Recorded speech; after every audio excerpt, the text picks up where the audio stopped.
Supervisor takes credit for my work. I cause entire production to shut down. I started working in a machine shop after I finished school with a 2-year degree in machining. Learned all kinds of programming techniques that could make most machines that were less than 30 years old perform moves, and output measurements of parts currently in the machine to automatically perform quality control.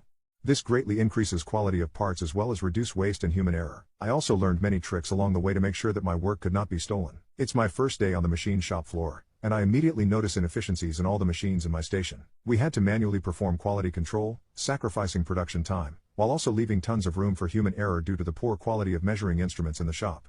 I'm new and eager to prove I'm worth more than the original pay they offered. I told my supervisor to let me SP an hour to add a line of code to a machine to demonstrate my sense I learned in school that would immediately cut scrap/waste down by a large portion, without slowing production rates on the line. My immediate supervisor humored me, thinking I was BSing him to try and brown-nose the engineers and lead programmers so I could get brownie points or something. Quick backstory to note, I had 0 experience in a production plant, and said supervisor had 30 years experience in the field. He had a very proud attitude, and genuinely worked very hard to learn what he knew. He was decent to work with, but when I asked questions about some of the basics on this machine, like how to get to the program so I could edit it, he would block my view of what he was doing, and get to the result quickly without explaining the process.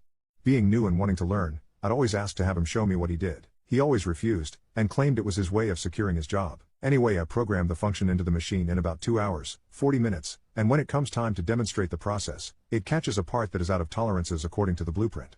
I also programmed the machine to output different messages, providing instructions to whoever the operator was on ways to resolve the issue if the part couldn't be salvaged, or to automatically adjust offsets of the tool that machined the feature that was found to be out of tolerances, and rerun said operation, and recheck said feature to ensure quality. All of these functions were performed automatically, without any input from an operator. This is a pretty magnificent feature to have in production, and my supervisor knew that. The supervisor who observed the demo immediately went to report this to higher-ups, who came to view the new feature I had implemented. As the next part was being produced, the quality check move initiated and found that the second part was also bad, and output a message to change tools X, Y and Z. The managers were incredibly surprised that this was all done on an 18-year-old machine, and they looked to my supervisor to ask how he figured it out. Long story short, he took the credit, and was given a raise on the spot. It didn't register to me that that's what happened, until I went to ask if he was going to credit me for my work. He said yeah, but you gotta put in the time to get to where I'm at. It don't matter that you did the job, cause without me, you never would have known how to do your fancy programming in the first place. The managers had left for the day, so I couldn't fight my case right then. The next day, I was planning on informing the managers that I was the one who did the programming to do that. The managers were also former machine shop veterans with 20+ years in the workplace and refused to believe me. Not only that, they basically yelled at me for trying to steal credit from someone who has worked their way up in the company and learned everything on their own and not from some school. I went to my station even more pissed now, where I was met by my supervisor. He told me that I needed to go around to all the machines that could perform that function and add it to the code. I said not without a raise. My code saves you guys tons and brings the bottom line to a level that McDonald's qualified workers could produce infinite numbers of parts with minimal loss. He said if I didn't do it, I would be fired. So I faked my compliance and started to change code on all the machines. If you know anything about programming, you know you can make something function a certain way until a certain value is met, and then have it completely change afterwards. This was my job security, so I set the quality check up on 18 machines the first day, then the last 30 that week, and the managers were praising the supervisor uncontrollably for his innovation. Well, the programs were all set to operate as normal, and do quality checks like I programmed the original machine. However, I programmed the rest of the machines to keep track of a new variable. They would run and self-check just fine, until they reached a random number of parts produced, 50 to 500 deeping on the production time of the parts run on each machine, where it would then throw up an error code that would only be cleared with a password I had set for it. If a wrong password was provided or someone just hit the enter/reset button, the machine would take its largest tool in the turret and run it rapidly into the solid chuck at maximum RPMs. I made it so about 65 to 75 hours of production would go smoothly before my job security would kick in. It took 3 days for the machines to hit their magic values, but when they did, boy oh boy was it magically satisfying. The first machine to crash was making parts for the drivelines of a major motor company. The crash was caused while a new operator was running the machine, who I might add was only hired because the program I made let them hire clueless people into the shop and be able to still produce good parts.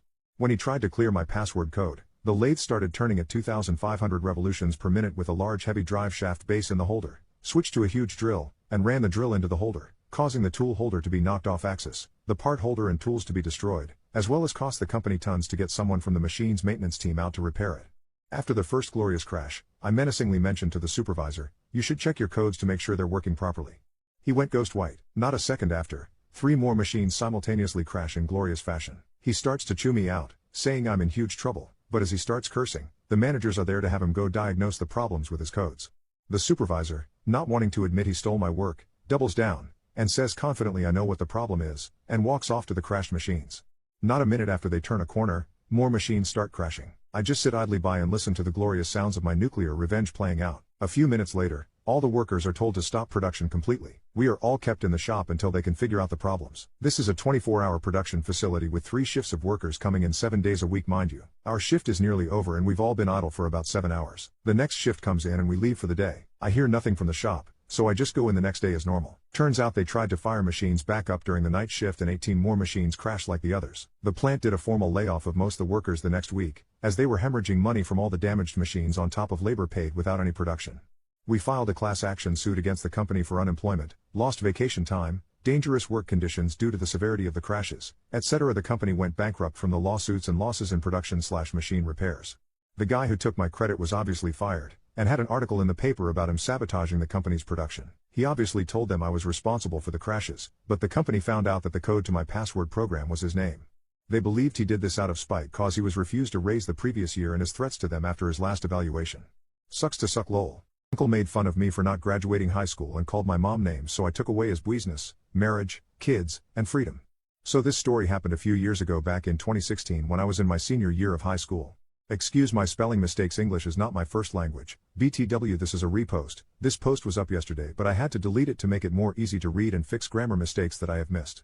P.S. Thank you for everyone who already read the story and pointed my wall of text mistake. It's really my first Reddit post and I will be doing better next time. Hope this time this will be more enjoyable to read and tickle your revenge needs for the day.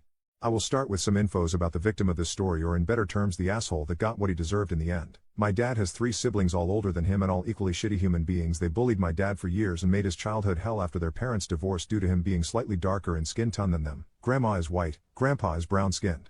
They were abusive racist Fs, and the worst of them was my older uncle, which he was a big bully and a snob that saw himself better than anyone else. All the bullying and the bad treatment effed up my dad mentally so much that he became a raging alcoholic, which made my life a living hell as a result till I moved out 2 years ago and caused me many traumas that I am still dealing with till this day. Anyways, in my country the most important year in your life is your last high school year. It ends with a nationwide exam that determines if you even can go to university or not, and the success rate in this exam is fairly low. Basically, if you fail, it's either you drop out and move to low-paying jobs that will never amount to anything due to our country's bad and declining economic state, or you just keep repeating till you get your degree and go to a university that you don't even want to be in, but at least it's a safety net that can get you out of the country hopefully one day. Things did not go well for me due to family issues and me having undiagnosed ADHD at the time that was causing me a lot of academic problems at the time without me knowing the cause, which in turn gave me some sort of depression. Goes without saying that year ended up in me failing, and due to the importance of that exam people saw it as a shame and kind of a big letdown. Needless to say, due to the long introduction, my family never had a relationship with my uncles, especially that they looked down on us due to my father being an alcoholic and us being dirt poor, which made them think less of us. Bear in mind they stole all my what dad inherited from his father, including a house and a piece of land that could have lifted us at least to a mid-class level. Long and behold, my big uncle that I last saw him when I was 7 came to visit us 3 days after the failing of my diploma. I already did not like the guy after all the stories that I heard about him, and his visit felt weird, like he had no business being around us at all, and somehow he came uninvited. My mom sat him down and started making the usual small talk, and then she called me saying that he wanted to say hi. I went and the conversation went as follows. Uncle, oh look how much you've grown up. It's been a while since I've seen you. You look just like your dad. The apple does not fall far from the tree after all, even in terms of being a successful person you're following his footsteps. Letting after that the most loud and sarcastic evil laugh ever. Me, what you mean by this? Uncle, well I heard you failed your high school. Guess this branch of the family is bound to be the loser side. Me, I guess you better shut your mouth and F off, no one want you here anyways. Uncle, guess your lore mom did not raise you well. What did I expect from hood rats like you? After that things devolved into a shouting match and he left. After what happened I was mad for a while. I couldn't forget the humiliation and I decided that one day I will exact some revenge, and I started plotting. I did some digging till I discovered that all his business and assets are on his wife's name, and he basically owns nothing due to him committing tax fraud and ripping off his former business associate out a lot of money before declaring bankruptcy and transferring the money and everything he owns to his wife to evade taxes. I came to contact with former employees that agreed to testify if this shit ever came to court due to him being a shitty human being overall and treating them like absolute trash while they worked for him.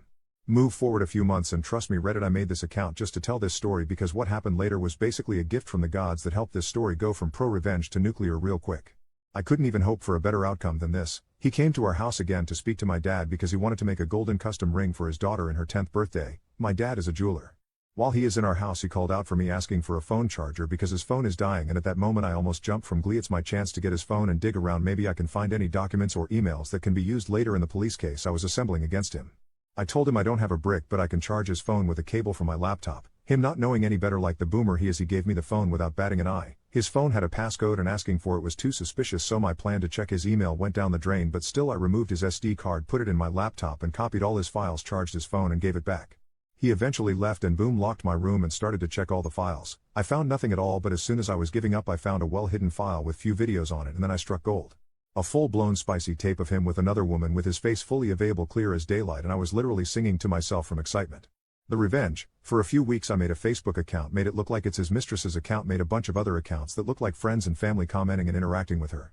After that I added his wife and texted her saying that I am her husband's mistress. She did not believe me at first until I gave her too much personal infos that I knew about him for her to keep not believing me. Told her that he lied and said they were divorced and promised me marriage. She requested to talk to me on the phone. Made a female friend help out by landing her voice. She was destroyed and I sent her the spicy tape as proof. After that she filed for divorce immediately and sued him for infidelity, which lost him custody and visitation rights for his girls. She took everything from him, even the house and all his money and assets that they were on her name. Overnight he became homeless with 0 pennies to his name, but that was not enough for me. I met up with his former business partner through a former employee who especially hated my uncle's guts and told him everything, and that the employees are willing to testify against him in court, and he agreed to filing a lawsuit. The cherry on the top came when his ex-wife testified that he threatened her safety and her kids' safety if she did not let him put the assets on her name by force, and she literally pulled out phone recordings that she had of him being abusive and him saying that he will lend them all if she did not let him, basically use her as a tax evasion tool, and that she was scared to use these due to her fear for her children's safety. Due to their previous divorce case, the judge needed to hear no more. That man got hit by 15 years in jail so fast that he couldn't even comprehend what happened before he was on his way to the slammer. He will never see his family again. He will never have his fortune back. Just to rub some more insult to injury, I visited him a year ago and I just said one sentence: "This would have never happened if you just did not call me a loser," and left. The look on his face while he pieced everything together almost cured my depression. I never told my involvement in this story to a soul except my little sister, my female friend that helped me, and now you read it, but I had to make him know just to be able to finally sleep at night. Found my girlfriend cheating on me with my close friend. I have him arrested and ghosted her. Part 2. I moved my car back up the alley, far enough away from my driveway that I could still see Harry's car, and then walked back to the gate where I could see into the house, and called her phone. They were still going for it when it rang. They both looked at the caller ID and did a double take when my name came up. I could see that she was considering answering it, and they let it ring out. After a few moments they were back into it again and I dialed once again. This time she did answered. As she was answering I hung up and made my way back to my car. As soon as I did, she called me back. She asked why I was calling as late as I was, and I told her that I was about 10 minutes from home and didn't want to scare her coming in. She, obviously, was shocked and acted happy that I was coming, and the call ended very quickly after she said she was going to get up and get changed into something.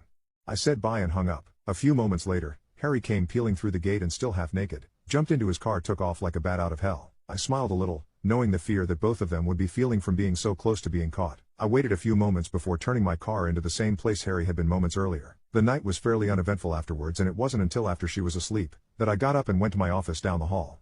I couldn't sleep. I needed to plan, and plan I did. The revenge. My mother always taught me to be a pacifist and to allow cosmic karma to take its course. But on this occasion, I decided that karma could use a helping hand. I decided to punish them separately but destroy both of them. I knew that Harry had a drug habit. Nothing major, but he kept it very private. I only knew about it accidentally after seeing some Coca-Cola and Zaza left out in his place, but pretended I hadn't seen it when he had made attempts to cover it up. I began calling some of my more unsavory clientele and made a few discreet inquiries into obtaining some samples that they were willing to part with. A few days later, I had a decent enough stash for my plan to work. About a month later, I had friends, including Harry, around for a barbecue night. After making sure that I sufficiently liquored up Harry, I told him to stay the night and sleep it off. In the early hours of that morning, I took the substance, and an assortment of my personal belongings, and placed them at various places around his car, with the biggest stash in his tire well. Confident that he wouldn't find them over the few months as the rest of my plan took effect, I locked the car up and went inside to sleep. I also placed some more substance and personal items in his house after driving him home because he was still too drunk to drive. A few days later, I staged a break-in by smashing the back pane of my back door into my kitchen and leaving it open before heading back to the city for a flight.